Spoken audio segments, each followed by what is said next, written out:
नमस्कार।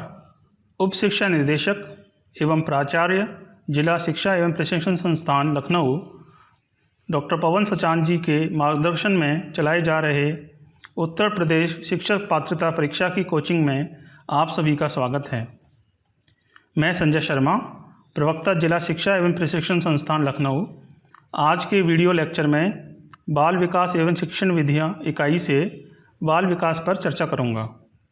आज के वीडियो लेक्चर को आरंभ करने से पहले मैं आपसे अनुरोध करना चाहता हूं कि आप कोविड प्रोटोकॉल का सदैव पालन करें, मास्क लगाएं, सैनिटाइज़र का प्रयोग करें, साबुन से हाथ धोएं एवं भीड़ भाड़ से बचें। इसके साथ सबसे ज़रूरी चीज़ कि टीका अवश्य लगवाएं। पिछले वीडियो में हमने 1 से 5 वर्ष तक के आयु वर्ग में किस तरह से बच्चों के अंदर विकास होता है इस पर चर्चा की थी। आज के वीडियो में हम चर्चा करेंगे कि 6 वर्ष से लेकर 12 वर्ष तक की आयु वर्ग के बच्चों के अंदर जो विभिन्न विकास हैं, जैसे कि शारीरिक विकास, बौद्धिक विकास, भावनात्मक विकास, सामाजिक विकास, यह किस तरह होता है इस पर हम चर्चा करेंगे। एवं अंत में हम इन सभी बिंदुओं पर किस तरह से शिक्षक के रूप में हमारे लिए कौन कौन से एजुकेशनल इम्प्लीकेशंस हैं, इस पर भी एक संक्षिप्त चर्चा हम करेंगे। तो आइए, आपका स्वागत है आज की वीडियो में। अब हम दूसरी अवस्था की ओर चलते हैं। हम बाद का बचपन की यदि हम बात करें तो ये 6 वर्ष से 12 वर्ष तक होती है। और इस अवस्था में जो एक ख़ास बात है कि बच्चा एक विस्मयकारी तरीके से व्यवहार करना शुरू कर देता है। यानी कि उसकी जो आप यदि उस बच्चे को यदि 1 से लेकर 5 वर्ष तक पहले जानते हैं और 6ठे वर्ष के बाद आप यदि उसके संपर्क में हैं, तो आप खुद नोटिस करेंगे कि बच्चे का जो बिहेवियर है, जो उसकी जो रिएक्शन है, चीज़ों के प्रति जो रेस्पॉन्स है, वो एक अजीब तरह से बदल चुका है। तो ये समझना ज़रूरी है कि ये ऐसा नहीं कि बच्चा जानबूझ के ऐसा कर रहा है, ये विकास का ही एक तरीका है कि उसके अंदर जो मानसिक शारीरिक विकास हुए हैं, उसी की वजह से बच्चे का व्यवहार भी जो है थोड़ा सा बदलेगा। तो एज पेरेंट्स एंड टीचर्स हम इस चीज़ को हमें ध्यान देना चाहिए। दूसरा, जो यदि हम बात करें कि इस एज ग्रुप में बच्चा इस समय समाज के अंदर मतलब वो बच्चा एक सामंजस्य बनाने के लिए कोशिश करेगा, लेकिन इसमें पेरेंट्स और टीचर्स का रोल बहुत इम्पोर्टेंट हो जाता है। उनके द्वारा जो दिशा और सलाह जो दी जाएगी उस समय, वह बच्चे के जो सामाजिक सामंजस्य है उसको बनाने के लिए बहुत महत्वपूर्ण रहेगी। इसमें बच्चों को, जैसे कि पहले भी बात की गई, कि हर चीज़ के लिए टोकना, मना करना, इसकी बजाय यदि हम उनसे संवाद करें, उनसे बातचीत करें, उनको बताएं कि ये जो चीज़ बताई जा रही है, जिसको मना किया जा रहा है, उसके पीछे कारण क्या है। तो संवाद करना बहुत ज़रूरी है। किसी चीज़ को सिरे से नकार देने से बच्चों के अंदर कुंठा पैदा होगी और वो फिर विकास के लिए बाधा उत्पन्न हो सकती है। और यदि हम 8 से 12 वर्ष तक की विशेष अवधि की बात करें तो इसमें देखेंगे कि ये मानव जीवन का एक बहुत ही अद्भुत समय होता है। इस दौरान एक बालक के अंदर, बालिका के अंदर बहुत सारी ऊर्जा होती है और वह ऊर्जा बाहर निकलने के लिए उसको एक मार्ग चाहिए होता है, रास्ता चाहिए होता है। और एज पेरेंट्स एंड टीचर्स हमें ये मतलब ध्यान रखना है कि किस तरह से हम इस ऊर्जा को सही तरीके से एक कार्य में लगाने के लिए हम कोशिश करें। 6 वर्ष से लेकर 12 वर्ष तक के शारीरिक विकास की यदि बात करें तो इस दौरान भार और लंबाई दोनों की वृद्धि जो है अब धीमी हो जाती है। और ख़ास जो बात है इस एज ग्रुप की वो है कि लड़कियां जो हैं लड़कों से ग्रोथ के मामले में 2 वर्ष आगे लगती हैं। मतलब इस सेम एज ग्रुप के लड़के लड़की को देखा जाए तो लड़कियां कुछ बड़ी लगती हैं और बच्चों के जो दूध के दांत हैं वो टूटने शुरू हो जाते हैं और उसकी जगह स्थायी जो दांत हैं वो आने शुरू हो जाते हैं। तो उसकी वजह से उनका जो फेशियल जो स्थिति है, मुंह की जो स्थिति है वो बदल जाती है और बच्चों का स्टेमिना बढ़ जाता है। बच्चे जो काफ़ी दूर तक दौड़ सकते हैं, काफ़ी देर तक खेल सकते हैं, और बिना थके कई गतिविधियां कर सकते हैं। तो ये जो स्टेमिना है इस एज ग्रुप का सबसे ज़्यादा रहता है। और बच्चों के अंदर जो उनकी रिलेशनशिप रहती है उसमें वो कोशिश करते हैं कि जिससे दोस्ती की है, जिसको दोस्त बनाया है, तो उस दोस्ती को निभाएं। और उसके लिए कुछ यदि बातें माननी पड़ें तो वो बातें भी मानते हैं। तो दोस्ती को बनाए रखने के लिए सहनशीलता उनके अंदर बढ़ जाती है इस एज ग्रुप में। जैसे कि बच्चों में देखा कट्टी जो हो जाते हैं बच्चे बात बात पे, वो शायद इस एज ग्रुप में अब कट्टी नहीं होते हैं। वो दोस्ती को निभाने के लिए अपनी तरफ से प्रयास करते हैं। और यदि हम शारीरिक विकास की बात करें तो जो स्केलेटन मसल्स होती हैं, कंकाली मांसपेशियां होती हैं, वो इस एज ग्रुप में विकसित हो रही होती हैं। और इसलिए इस एज ग्रुप के बच्चों को exercises, physical exercises, games and sports में लगाने की आवश्यकता होती है, क्योंकि ये जो मांसपेशियां हैं इनके विकास के लिए इन सब गतिविधियों से बहुत योगदान रहता है और खेलों का महत्व काफ़ी बढ़ जाता है।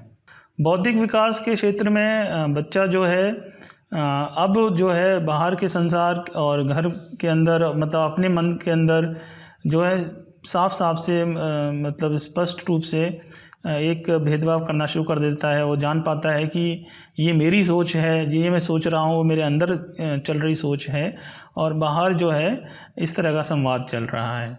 तो ये जो बौद्धिक विकास है ये बच्चों में शुरू हो जाता है। और एक जिसे हम बोलते हैं नेचुरल जस्टिस, यानी कि किसी ने कुछ काम गलत किया है तो उसको सज़ा मिलनी चाहिए। ये जो संकल्पना है ये 12 वर्ष तक बच्चों में पूरी तरह आ जाती है कि हमने यदि कोई गलत काम किया, कोई चोरी की है और यदि उस चोरी को पकड़ी जाती है और हमें सज़ा मिलती है तो बच्चा उसको एक्सेप्ट कर पाता है कि हाँ, ये गलत काम की वजह से ही मुझे सज़ा मिल रही है। तो नेचुरल जस्टिस का जो कॉन्सेप्ट है वो बच्चे के अंदर विकसित हो चुका होता है। और लर्निंग और मेमोरी की बात करें तो इस एज ग्रुप में लर्निंग और मेमोरी और सक्षम हो जाती है और अब बच्चा एब्स्ट्रैक्ट थिंकिंग की ओर आगे बढ़ता है, जहाँ उसको आवश्यकता नहीं है कि हम जिस वस्तु की बात कर रहे हैं वो नज़र के सामने ही हो। यदि हम ऐसी चीज़ों की, अमूर्त चीज़ों की बात कर रहे हैं तो उस चीज़ों को भी बच्चा समझने में सक्षम होता है। और जितने भी कॉग्निटिव प्रोसेसेस होते हैं उनको करने में भी बच्चा सक्षम हो पाता है। इस दौरान ये भी देखा जाता है कि जितने साइंटिफिक फिक्शन है या जो भी आपके यांत्रिक प्रोसेसेस हैं उसमें भी बच्चों की रुचि जो है अपने शिखर पर होती है। बच्चा उसको ज़्यादा से ज़्यादा उसमें इन्वॉल्व रहना चाहता है। और दोस्ती में, आपसी दोस्ती में जो है साहस बढ़ जाता है। बच्चे दावा करते हैं कि तू मेरा दोस्त है, मैं तेरे लिए कुछ भी कर सकता हूँ। इस तरह की जो वक्तव्य है वो बच्चों के द्वारा बोले जाते हैं और एक दूसरे से दोस्ती को निभाने के वादे किए जाते हैं। दूसरी तरफ ये भी देखा जाता है कि 12 वर्ष की उम्र तक बच्चों के अंदर चीज़ों को जनरलाइज़ करने के, यानी कि सामान्यीकरण की जो योग्यता है वह आ जाती है। चीज़ों को जनरलाइजेशन से हमारा ये मतलब है कि जब हम यदि बात करें कि कुत्ता है, गाय है, बैल है, तो इसमें पहले जो है बच्चा इनको अलग अलग तरीके से देखता है। तो बच्चा अब बोल सकता है कि ये 4 पैर के जानवर हैं, है ना। और यदि हम और भी इस तरह से देखें कि एक एक जो उदाहरण हैं उन उदाहरणों को वो देखता है कि ये किस क्लास में, किस कैटेगरी में डाले जा सकते हैं। तो ये जो सोच है, ये जो बौद्धिक क्षमता है, ये बालकों में 12 वर्ष तक की उम्र तक आ जाती है। भावनात्मक विकास के क्षेत्र में बच्चा जो है अपने इमोशंस को, अब जो सामाजिक परिदृश्य है उसके अंदर कंट्रोल करना सीख जाता है। वो सीख जाता है कि यदि उसको कोई चीज़ बुरी लगी है तो वो उस पर तुरंत प्रतिक्रिया नहीं देता है, उसको अपने भीतर रखता है और समय आने पर, सही समय आने पर वो बता पाता है। तो ये जो चेंज है ये पहले नहीं होता है। 6 वर्ष से छोटा बालक यदि उसको कोई चीज़ पसंद नहीं है तो उसी समय वो उसका प्रतिरोध करता है, अपना नाराज़गी जो है दिखाता है। लेकिन 6 से 12 वर्ष तक की आयु का बच्चा अपनी भावनाओं पर कुछ हद तक नियंत्रण करना सीख जाता है। और अब जो उसकी जो इमोशनल रेस्पॉन्सेज हैं सिचुएशंस को लेके, वो कम डिसऑर्गेनाइज्ड हैं और उनमें एक समरूपता आ जाती है। यानी कि समान सिचुएशन के लिए, एक ही सिचुएशन के लिए वो एक जैसी ही प्रतिक्रिया देने में सक्षम हो जाता है। और ऐसा नहीं है कि वो इस समय नाराज़ है और तुरंत उसको यदि कोई चीज़ दूसरी उसका नाराज़गी हटा दी गई तो तुरंत उसकी नाराज़गी दूर हो जाएगी। वह समय लेता है, वो थोड़ा सा उसके बारे में विचार मंथन करना शुरू करता है और फिर जाके अपनी प्रतिक्रिया देता है। दूसरा ये है कि जैसे कि पहले भी बात की गई थी कि एब्स्ट्रैक्ट थिंकिंग बढ़ जाती है। मूर्त जो वस्तु हैं उनकी अनुपस्थिति में भी बालक जो है उन चीज़ों के बारे में अपनी जो सोच है उसको अभिव्यक्त कर पाता है। पेरेंट्स के लिए, टीचर्स के लिए एक इम्पॉर्टेंट पॉइंट ये है कि बच्चे को कोई कार्य दिया गया है, यदि वो कार्य सही तरह से नहीं कर पाया है, या जैसे बुलिंग की एक समस्या होती है, दूसरे यार दोस्त चिढ़ाते हैं और बच्चे आपको ये चीज़ें बताते हैं कि मुझे चिढ़ाया जा रहा है, या फिर किसी दूसरे बच्चों के साथ उनकी तुलना करना कि देखो जो रमेश है वो तो ये कर पाता है, तुम नहीं कर पाते हो, या सुरेश जो है वो पढ़ने में बहुत होशियार है और वो पढ़ता रहता है, तुम नहीं पढ़ते हो। तो इस तरह की तुलना करना, ये सब बच्चों की मानसिक और इमोशनल हेल्थ के लिए सही नहीं है। और इसके कारण होता ये है कि उनके अंदर क्रोध उत्पन्न होता है और उनका जो इमोशनल जो डेवलपमेंट है वो इससे बाधित होता है। तो एज़ पेरेंट्स एंड टीचर्स हमें ये ध्यान देना है कि इस तरह की सिचुएशंस में हम इनको, बच्चों की जो भी समस्याएं हैं उसके प्रति हमें सजग रहना है, उनसे बातचीत बनाए रखनी है और उनकी बातों को नकारना नहीं है। दूसरा जो बिंदु है वही है पैतृक पक्षपात। यानी कि घर में यदि दो बालक हैं, दो से अधिक बालक या बालिकाएं हैं, तो उसमें यदि पेरेंट्स एक बच्चे को ज़्यादा फेवर करते हैं, उसको ज़्यादा प्यार करते हैं, मतलब प्यार तो सभी से करते हैं, लेकिन ऐसा देखने में आता है कि एक को ज़्यादा फेवर कर रहे हैं या ज़्यादा प्यार कर रहे हैं, तो हो सकता है कि बाकी जो भाई बहन हैं वह इस चीज़ से दुखी हो, उनके अंदर ईर्ष्या उत्पन्न हो। और ये काफ़ी सामान्य चीज़ है, लेकिन एज़ पेरेंट्स हम चीज़ पर ध्यान नहीं देते हैं, लेकिन देना चाहिए कि हम जब प्यार का जो प्यार तो सभी से करते हैं, लेकिन प्यार का जो देखने में जो प्यार आता है वो समान तरीके से आए, सभी बच्चों को ऐसा लगे कि उन्हें समान रूप से प्यार किया जा रहा है। तो ये आज की लेक्चर के ये मुख्य बिंदु थे अभी तक जो, और इसके बाद जो भी हैं हम अगले वीडियो लेक्चर में इसको कवर करेंगे। और इस वीडियो लेक्चर को समाप्त करने से पहले एक बार हम जो भी हमने इस वीडियो लेक्चर में कवर किया है और उसके तहत एज टीचर्स हमारे समझ में क्या क्या चीज़ें इम्पोर्टेंट हैं उसको हम एक बार समराइज़ कर लेते हैं। तो बिंदु नंबर 1 कि विद्यालय और घर में सुरक्षा और स्वतंत्रता दी जानी चाहिए, जिससे कि बालक का जो वृद्धि और विकास है वो अपने जो नेचुरल फ्लो है उसके अनुसार हो। खेलों, सांस्कृतिक गतिविधियों और पिकनिक आदि में भागीदारी का अवसर देना चाहिए, जिससे कि बच्चे अपने वातावरण के बारे में, अपने आसपास के बारे में जो उनकी जिज्ञासा है उसको वो जान पाएँ और फिर उससे जो है आपसे बातचीत कर पाएँ। बच्चों के साथ बातचीत करते समय अपना दृष्टिकोण लोकतांत्रिक रखें, यानी कि बच्चों को भी एक समान दर्जा देते हुए, उनके विचारों को, उनकी भावनाओं को एक समानता का दर्जा देते हुए हम बातचीत करें। ये नहीं कि ये छोटा बच्चा है तो उसकी बात जो है वो इस लायक नहीं है, इसमें कोई चर्चा की जाए, ये दृष्टिकोण हमें नहीं रखना है। और जब बच्चे भावनात्मक विस्फोट प्रदर्शित करते हैं, जैसे कि कोई भी सिचुएशन है और उसमें वो तुरंत बहुत ज़्यादा गुस्सा कर रहे हैं, तो उस समय हमें गुस्से का जवाब गुस्से से नहीं देना है, बल्कि हमें शांति से और बुद्धिमानी से उस सिचुएशन को हैंडल करना है। दूसरा ही बच्चों के अंदर जो इस समय एक इंडिविजुअल होने का एक